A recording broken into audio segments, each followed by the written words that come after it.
Hello my friends, it's Miss Diana from the Windham Public Library giving you your Pebble in a Pond program today. Today you're going to make your own beanbag, alright? So if you don't already know this, the library we have a certain number of kits available for you to take home. So it's first come, first serve, limited supplies, but I'll give you a sample of, there's either the kitty fabric or the dog fabric. I'm not sure if you're a cat or a dog person, but the summer theme this year is Tale of Tales. So we definitely wanted to have fabric that had someone with a really cute tail. Okay, so we're going to go down. You're not going to see my face anymore. I'm going to show you how this goes. So simple. I don't know if you've ever sewed before. There's a lot of little steps that I might be the first person to ever show you this. I'm not sure. But I've skipped a couple of them just so it doesn't take too long. I don't want to bore you, ever. So, in your kit, there will be a rectangular piece of fabric. You can make it whatever size you want. Alright, we're going to still have my face up here for a minute. You're going to need some thread, scissors, a few straight pins if you have them, a needle, and in this bag here we have some dried beans. Doesn't matter what color they are, doesn't matter what size they are either actually. And some people may want to use a funnel to get them actually in the bag, but sometimes I'm awfully old-fashioned. I'm just kind of create my old little funnel with just a regular old piece of paper. So we'll get to that part soon enough. Alright, so you're going to take your rectangular piece of fabric and you're going to fold it in half with the right sides. You'll see there's a wrong side and a right side. This side's much brighter. This is the side you want on the outside, but for now that needs to be on the inside. So the right sides are going to be together. You line it up so the edges are pretty much matching all around the edges. And with your 3 pins, you're going to pin one side. And you know, there's more than one way to do a lot of things. If you may come up with a better way than I have. And that's great. One pin there. I'm going to go back down. I'm not a photographer. I'm not a camera person here, but I'm doing my best. Alright. You probably can't see the pins because the fabric is so colorful. Alright. On this fabric I have also drawn some black lines, and this is where you're going to sew.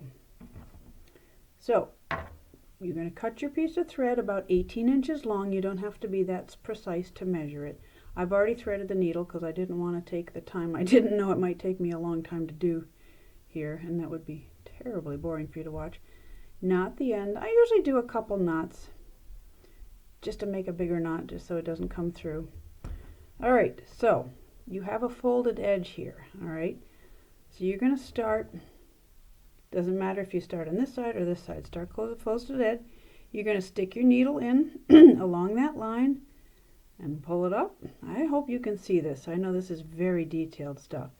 You're going to pull it up, pull it through until it stops at the knot. Alright, so you're just going to run this needle down on the line and then back up on the line and then pull it through and just keep going. Now it's important, now you saw the size of the beans here, to make sure your stitches are going to be smaller than the size of those beans, because you don't want the beans falling out of the bean bag and then it'll lose them all and it wouldn't be any fun. So go in and out. I'm going to kind of do the faster version. I'm going to do multiple stitches at one time, so we can get to the next part. This is called the running stitch, in case you're wondering. Probably not. But anyway, so we're just going to go zippity-doo-dah and go down, down, down until we get to the corner. And then when I get to this point with the pin, I don't really need this pin anymore, so I'm just going to go ahead and take that one out, so it doesn't get in my way and I'd be less likely to get a little pin prick there or whatever. So I'm just going to go right down to this corner here. Again, I'm doing the very fast version here. Alright, so I'm at the corner. You're going to just keep pulling the thread kind of tightly. And straighten that out. And I'm sure you could figure this out without me even telling you. You're just going to turn the corner and now you're going to go this away. Alright, the next direction. Alright, so we're going to take this pin out because I'm kind of done with that. And again, I'm going to really kind of cut corners here, not cut corners, but just go a little faster, just because I think you already get the idea how this running stitch works. Again, you may want to, if this is your first time doing it, you just go up and down and in and out, and every time you do it, pull the thread so it's kind of snug, not too tight so it bunches up. You want it nice and flat. And you kind of slow down when you get to the corner. By golly, if you have a sewing machine at home, no, do it by hand first. This is kind of a good thing to do. You know, you're summertime, you might be a little bored. All right, so we're going to turn the corner one more time. Now, don't go too crazy just yet. You're just going to go maybe about, I would say, halfway. All right, I'm going to take that pin out. Hopefully you can see what I'm doing. I'm going to stop about here. All right, pull it,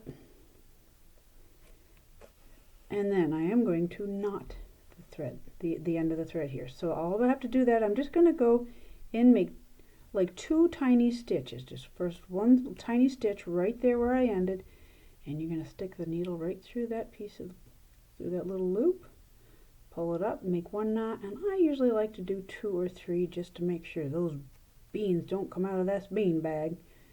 All right, kind of a sticky needle here, sorry.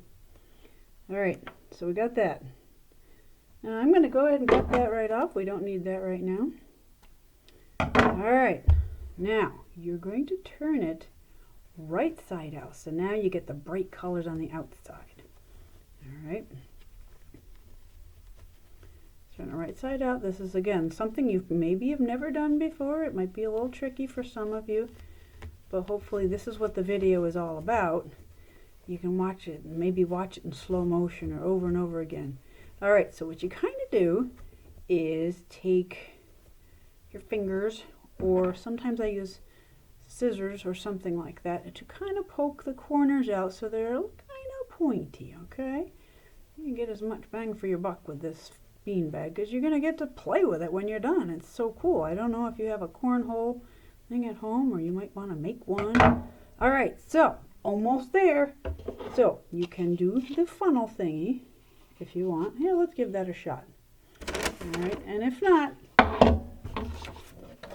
it's just such a simple thing. You could just take a regular old piece of paper and make your own, just like that. Either way. All right, well, we've got this right here. Let's give it a shot. No, I'm going back to the funnel. I'm trying to go the quick version here. All right, so you're going to take your beans and fill your bean bag. This is one of the fun steps here. Fill it up. Make sure it goes down. Now, you have extra beans at home. You can make it. Don't make it too full, because I think it would be more likely to burst. All right. So anyway, I'm not going to do the perfection version. All right, so now we have just this little bit, this still have a hole here.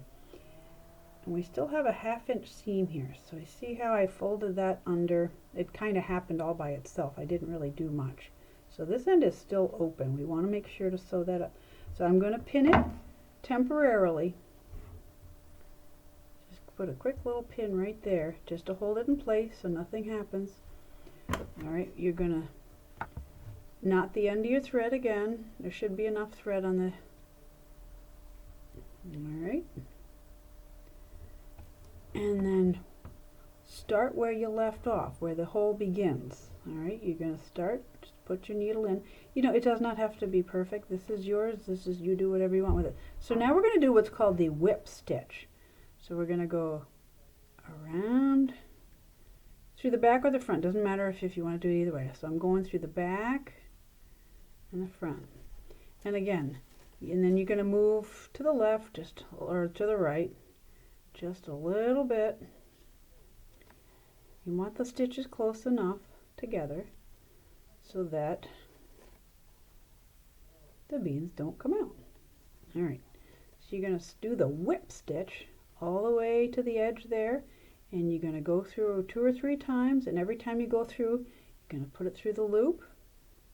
Anyway, I'm doing this very quickly because I don't want to lose my audience here, which I might have already done. So I hope you're having a great time doing whatever you're doing. Alrighty, So you get the idea, whip stitch, just keep going around and around. Doesn't matter if you go this way or this way, it's going to be the same thing. All right, so this one is already done, so I can kind of, and that is that. If that's your first time sewing, I hope you really had fun, because it's so easy to make many, many more. They would make great gifts. You could just have so much fun in your yard. Anyway, there's so many things you could do. It doesn't have to be cornhole. You can play games and put them on your head and run around and your shoulder. There's actually songs that we have at the library here of things you can do with the bean bags. Put them on your shoulder, your knees. Anyway, thank you for joining me. I hope you had fun. I hope you really enjoy your bean bags. Have a great day. Bye.